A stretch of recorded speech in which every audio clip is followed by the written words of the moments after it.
Assalamualaikum warahmatullahi wabarakatuh.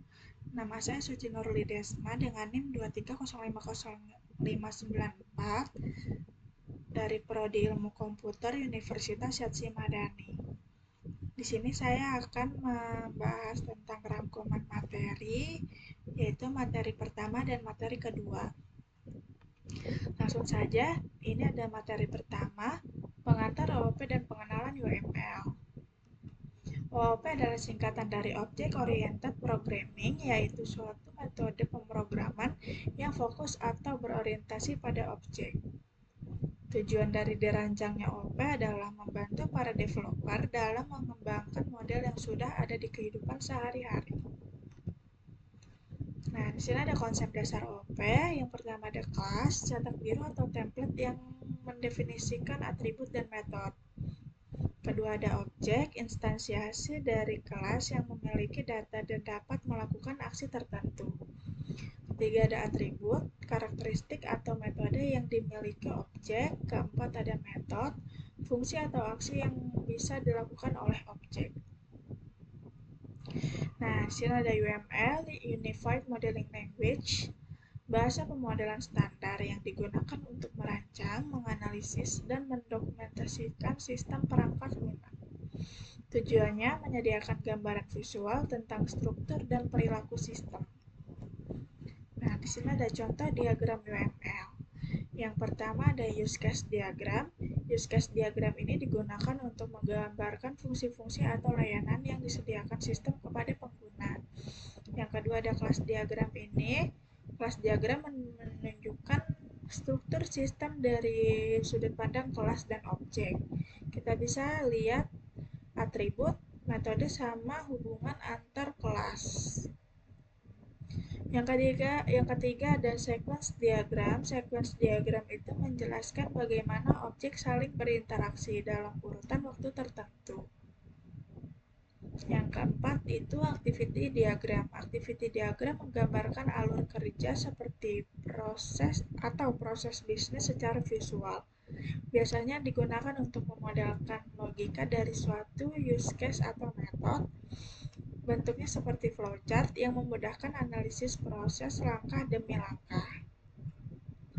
Nah, di sini ada manfaat penggunaan UML.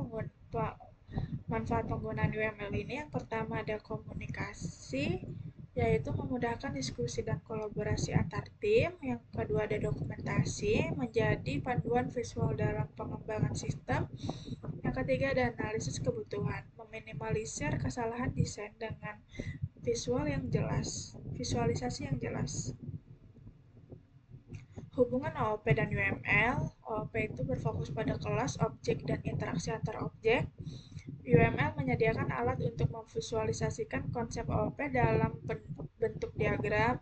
Yang terakhir, UML membantu memvalidasi desain sebelum implementasi pemrograman.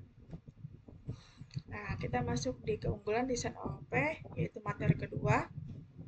Keunggulan OOP itu yang pertama dari usability, kemampuan untuk menggunakan kembali komponen atau kelas yang sudah dibuat di berbagai proyek. Manfaatnya mengurangi duplikasi kode dan mempercepat proses pengembangan. Kedua ada maintainability, yaitu kemudahan dalam memelihara dan memperbaiki kode program. Manfaatnya struktur kode yang modular memudahkan identifikasi dan memperbaiki kesalahan. Dan ada contoh penerapannya. Jika kesalahan pada cara perhitungan harga, cukup ubah metode di kelas produk tanpa mengubah kode yang membuat objek. Nah, yang terakhir ada extensibility, kemampuan sistem untuk dengan mudah ditambah fitur baru tanpa mengganggu sistem yang sudah ada. Manfaatnya, sistem dapat berkembang seiring dengan kebutuhan. Di sini ada studi kasus penerapan OOP dalam proyek nyata. Contoh proyeknya ini sistem e-commerce. Yang pertama modul produk, kategori, dan pembayaran dapat dibuat sebagai kelas yang reusable. Yang kedua itu perbaikan bug atau penambahan fitur seperti diskon dapat dilakukan secara terisolasi. Manfaatnya peningkatan efisiensi, kemudahan pengembangan, dan penyesuaian sistem dengan kebutuhan pasar. Kesimpulannya di materi kedua ini itu reusability memungkinkan penggunaan kembali komponen yang sudah ada, maintainability itu memudahkan perbaikan dan pengembangan kode, extensibility itu membuat sistem mudah untuk ditambah fitur baru. Ya, sekian dari saya, kurang lebihnya mohon maaf. Wassalamualaikum warahmatullahi wabarakatuh.